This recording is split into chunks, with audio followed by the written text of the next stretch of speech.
Hey sis, are you there? I heard something was going on with you, but I'm glad that everything seems to have settled down now. I always knew that you were so nice, but I can't believe that you put yourself through all of that just for me. You really are too kind. Do you know that? Tracy, I really wasn't doing what I did for your sake, you know. I broke off my engagement with my fiancé because I caught you two having an affair with each other. Well, I know, but you were engaged to a CEO. You know that it's always been my dream to marry a rich man, right? I don't even know what to say to something like that. Is that supposed to be an excuse? Well, I've just always wanted to live like a spoiled princess, you know?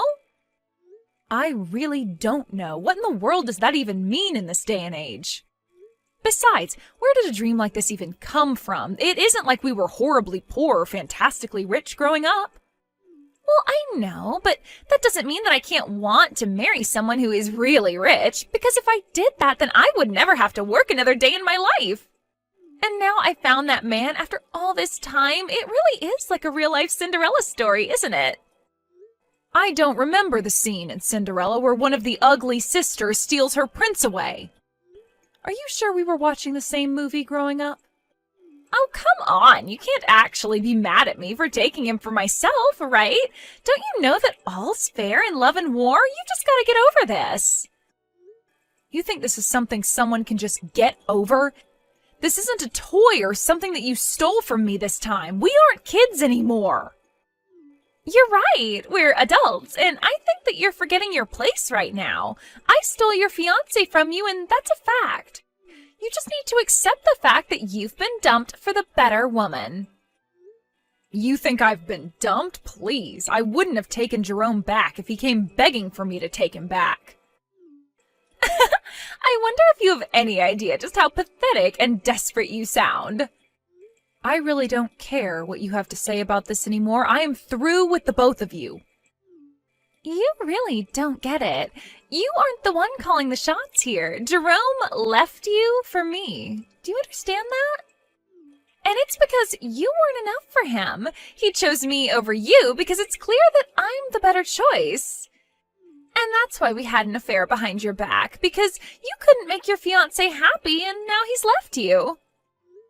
I really don't care how you try and frame it. It is true that Jerome cheated on me and that's why we're not getting married.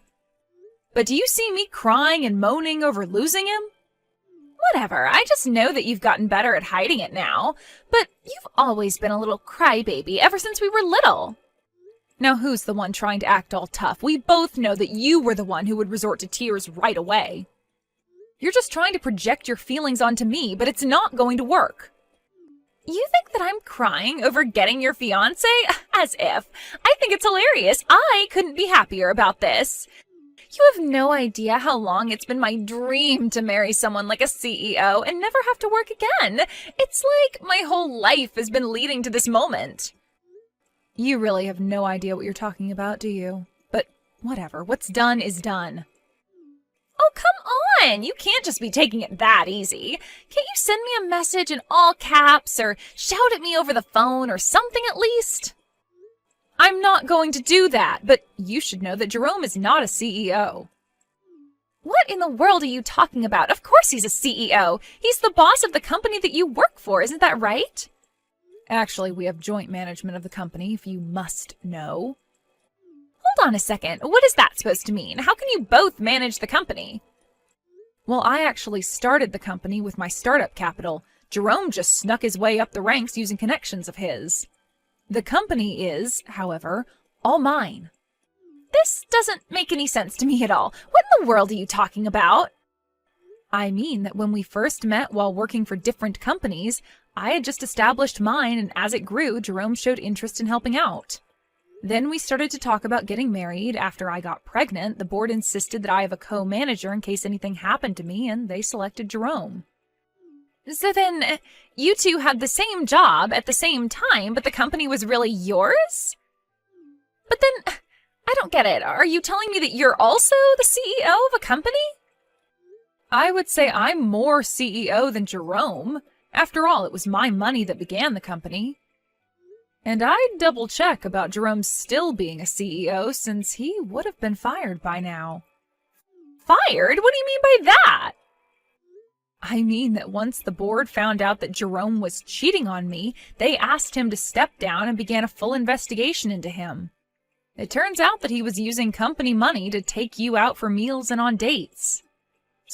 So the board had more than enough evidence to fire Jerome right then and there. In fact, I believe all of this happened last week.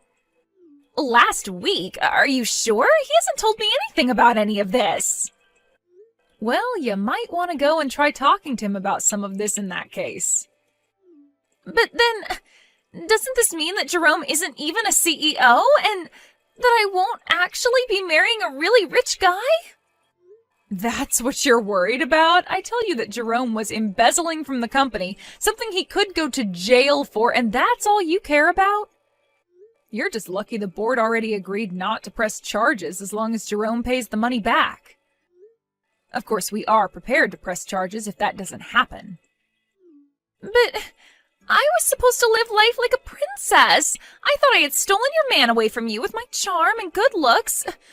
But now you're telling me that the man I stole from you doesn't even have a job?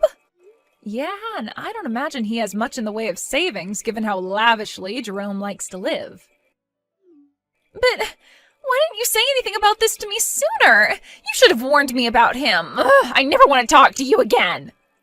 Are you really saying that to me? Oh, that message isn't showing up as read.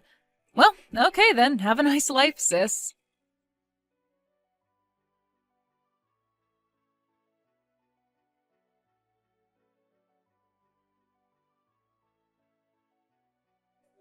Hey Mabel, are you there? What the heck is the matter with you, huh? Why the heck did you have to go and tell your sister that I wasn't the CEO of our company anymore, huh? First of all, it isn't our company. It's always been my company. Second of all, don't be upset just because I told my sister the truth. Not only about your job, but also all about how you were fired.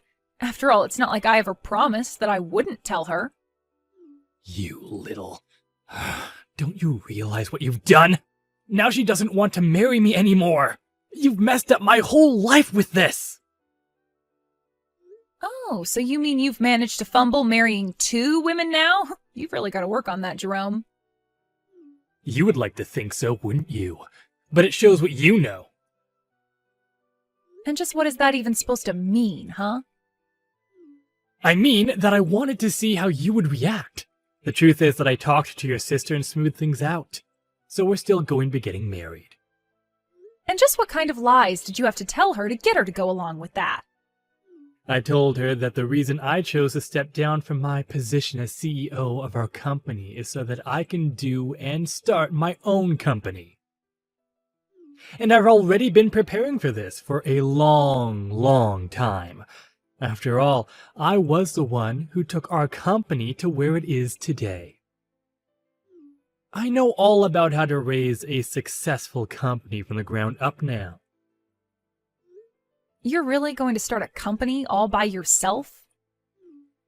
What? Like it's hard? I'm going to start a company and it's going to grow far beyond what you could ever imagine. I'll dominate the industry and become untouchable. Well, you might know how to found a company, but that doesn't mean that you're any good as a manager. And I don't think you've ever shown any promise there anyways. Are you kidding me? You're just jealous because I left you and our company to go start my own with my new woman. You can't actually think that I'm jealous of either you or my sister, right? You realize how stupid you sound, don't you? Whatever. You're the one who doesn't know what you're talking about. Tracy and I are going to live happily ever after while your company just crumbles without me. Just stay out of my way and never try to interfere with my life again. I really don't care what you and my sister choose to do with your lives, but you do realize that you need capital to start a business, right? Do you have that kind of money? Because I know that you still owe me for the legal fees from your affair. You think a genius like me needs to waste my brain power on small details like that? I have big plans, and when I tell them to the bank, they're going to have to give me my loan. And I'll get the loan and start my company and have everything up and running in 6 months. 6 months, huh? You really think you can handle doing all that in such little time? Well, in that case, I want you to pay me what you owe me right now. This is why you always used to get on my nerves. The second you saw that I was going anywhere in life, you would always find a way to try and hold me back. Why can't you just be more like your sister and let me do whatever I want without making little comments on it? If you've got a problem with constructive criticism now, just wait until you're in a boardroom meeting. Besides, you knew that I was like this when we first started dating. Did you really expect me to change? You know, I never even wanted to be engaged to you. But I knew that it was the only way to hold on to my position and my power. But then I met your sister, and I realized I didn't have to sell my soul to live like this. What your sister and I have is true love, and it's going to give us the success we need. Well, I really do hate to stomp on your dreams, but let's just hope that it's true love that you two have. Of course it is! We've tied together and nothing is ever going to come between us. Well, good luck with that. I just hope that you two can stay together long enough to be married. You'll see. We'll prove you wrong. We'll prove everyone wrong. And then you'll realize that you should have never underestimated me. Just now that I'm never going to work with your company again.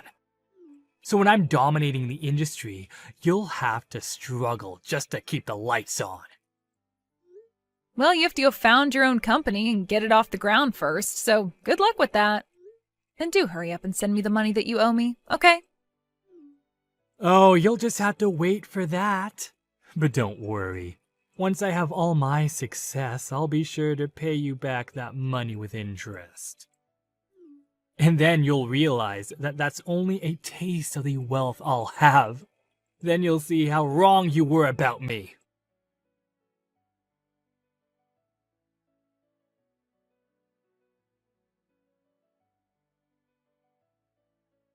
Hey there, Mabel. I just thought you should know Jerome and I moved in together. At first, I was worried about all the things you were telling me about him, like how he wasn't a real CEO or how he embezzled from the company. But then he finally started his own company.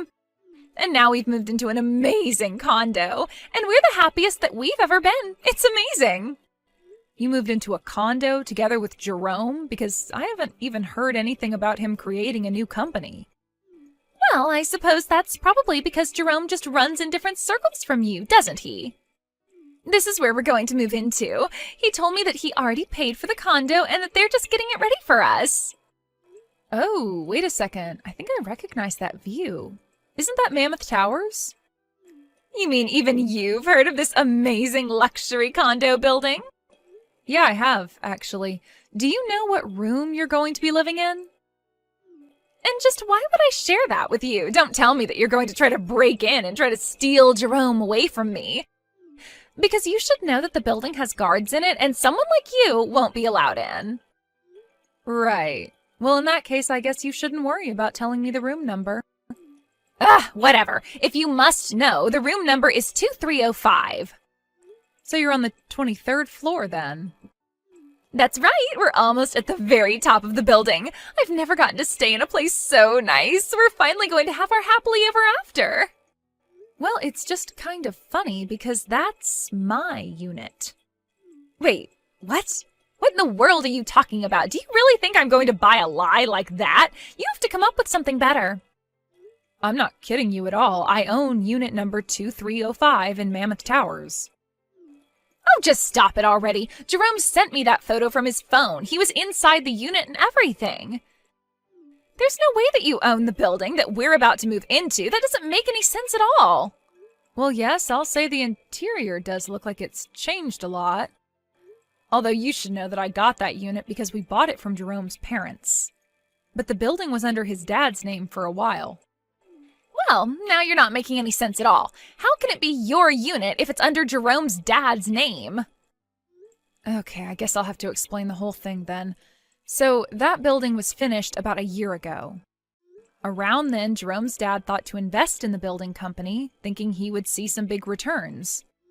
He bought a unit hoping to make a quick buck flipping it, but he wasn't able to pay for the whole thing.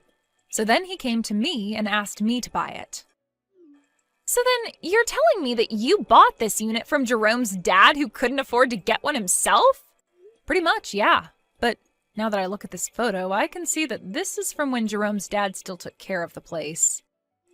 And that's why it's so different from how I have the unit looking now. But this can't be right. I mean, Jerome said that he and I would be moving in there. I already have my bags packed and everything. Well, I don't know what to tell you, except that it's not Jerome's place to choose what to do with it. How could you do this to us? What's the matter with you? I didn't do anything.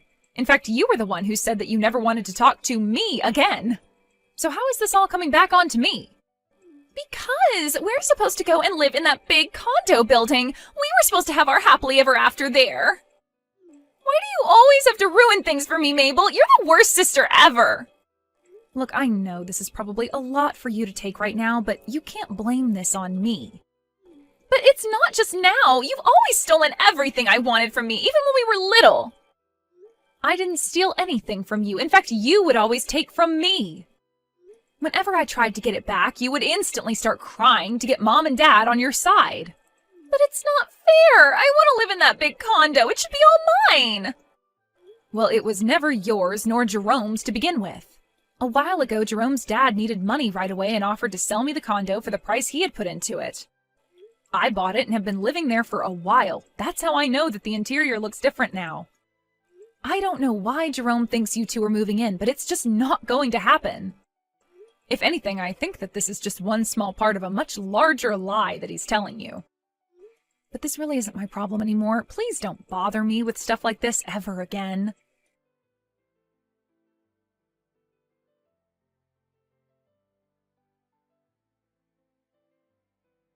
It turns out that when it was time to move, Jerome ended up taking my sister to go and move in with his parents. Apparently, they were in serious debt, and this was part of the plan to use Jerome and Tracy to pay off their debts. Tracy was messaging me, begging to help get her out of there, but I just read her texts and then blocked her number. She tried living with them for a couple of months, just hoping that this was all part of Jerome's plan to start his own company. Of course, he had never really even begun the process and was lying to Tracy this whole time about his intentions. I heard later from my parents that they ended up bailing out Tracy and rescuing her from her in-laws' house. Now, both my mom and dad are keeping a very close eye on Tracy and making sure she finds a job and learns some responsibility. As for me, life went on as normal. Nothing Jerome or Tracy did really ever had a chance to affect me. I told my parents that I wouldn't be doing anything to support my sister, and they understood and agreed with me.